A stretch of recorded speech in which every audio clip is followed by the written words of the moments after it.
1.5 cup soya chunks અને 1/2 cup soya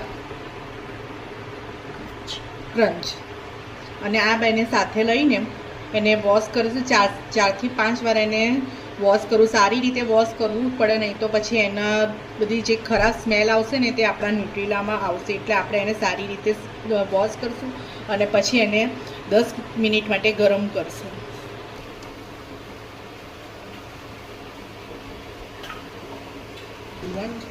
હા, આપણે જે બોઇલ કરવા મૂકીએ છીએ તેમાં થોડુંક લીલો મસાલો, 1/2 ટીસ્પૂન લસણ આદું અને થોડોક સોયા સોસ નાખીશું.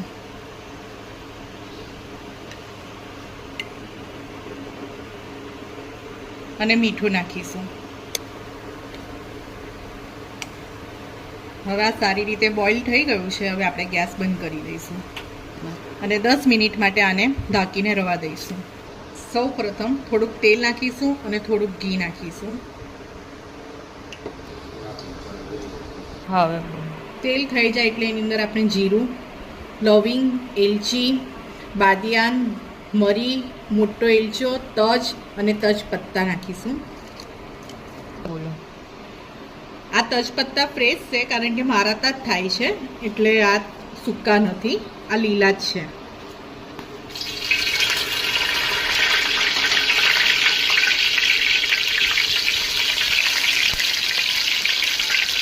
જીરું થઈ જાય એટલે આપણે કાંદો નાખીશું.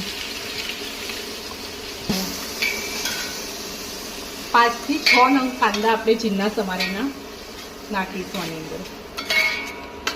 મીડિયમ સાઇઝના 5 થી 6 કાંદા જોઈશે આપણે. હું બોલું છું, એક બાજુ આ લો ફ્લેમ પર આપણા સોતરાય છે અને બીજી બાજુ આપણે ટામેટાં, મરચાં અને કોથમીરની ડંઠલ તે આપણે વાટી નાખીએ.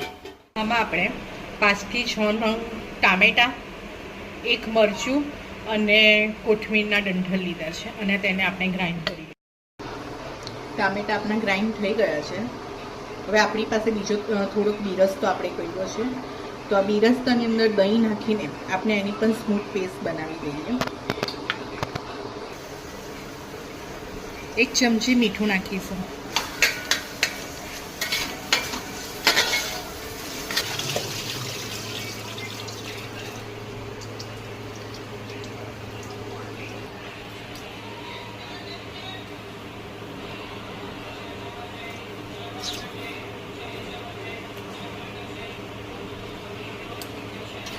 દસ 15 મિનિટ. હા, આની અંદર 1 ટેબલ સ્પૂન તેલ, લસણ આદું, ગરમ મસાલો, અડદ, મીઠું, મરચાંની ભૂકી અને કિચન કિંગ મસાલો આટલું નાખીને આપણે આને 10 થી 15 મિનિટ માટે રહેવા દઈશું. ટેસ્ટ આપીશું જેથી એની અંદર બધા જ ફ્લેવર આવી જાય આપણા સોયા ચંક્સમાં.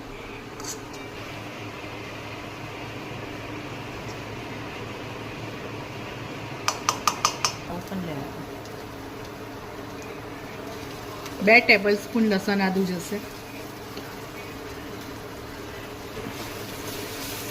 ને 1-2 મિનિટ માટે લસણ આદુને સાંતળશું આપણે.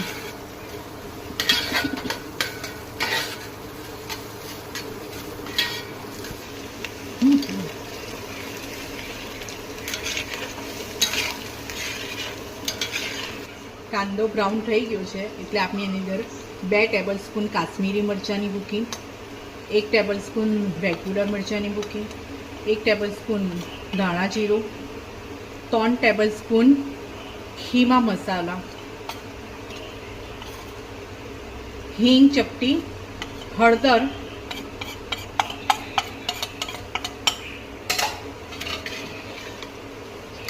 2 ટેબલ સ્પૂન કિચન કિંગ મસાલો,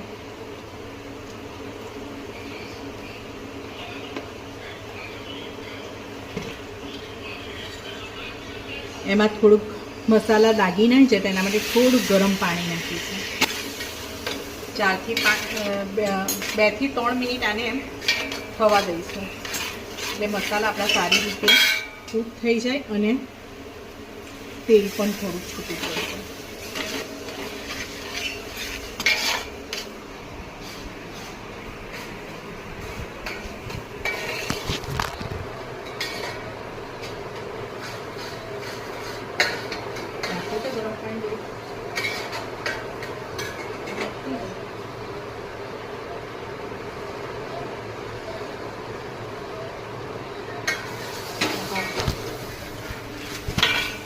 પાછું થોડું ગરમ પાણી નાખ.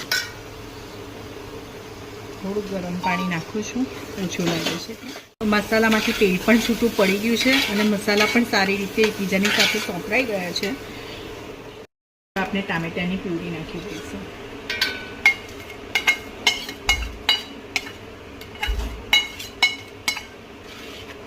ટામેટાની પ્યુરી નાખશું એટલે આપણે પાછું 1 ટેબલ સ્પૂન, નહીં તો તમારી જરૂર પ્રમાણે મીઠું નાખીશું. આજે આપણે મને આપી દેવા. બોલો નહીં ને, પાછું લેવું પડે.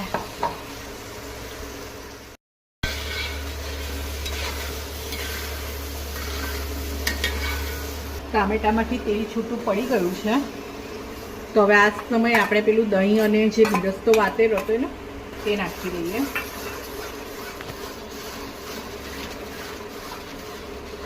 એની મીઠી હવે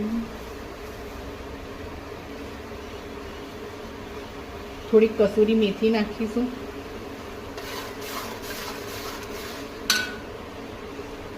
થોડીક કોથમીર નાખીશું.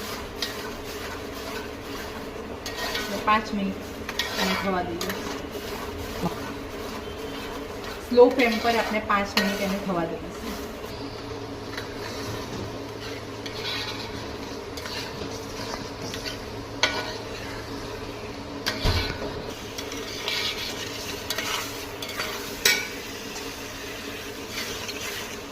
તેલ છૂટું પડી ગયું છે, હવે આપણે ન્યુટ્રીલા નાખી દઈશું.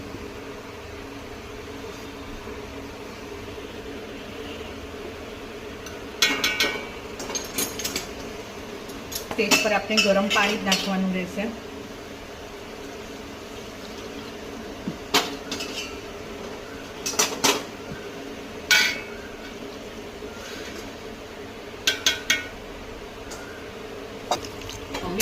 બતાવી દીધું. કારણ કે કાચા જ છે ને.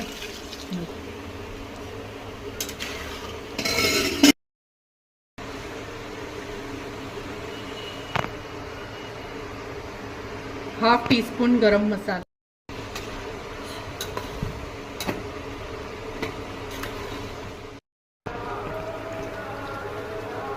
અડધું કેપ્સિકમ નાખીશું અને 5 મિનિટ થવા દઈશું.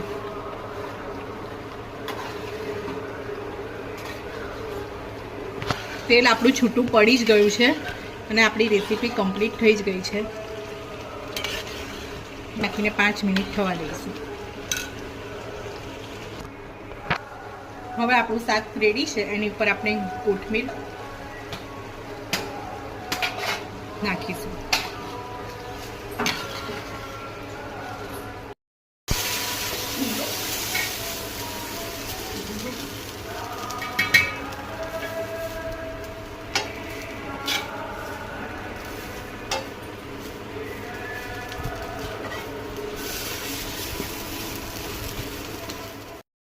ન્યુટ્રી કુલચાની સાથે આપણે ગરમ ગરમ એને સર્વ કરીશું.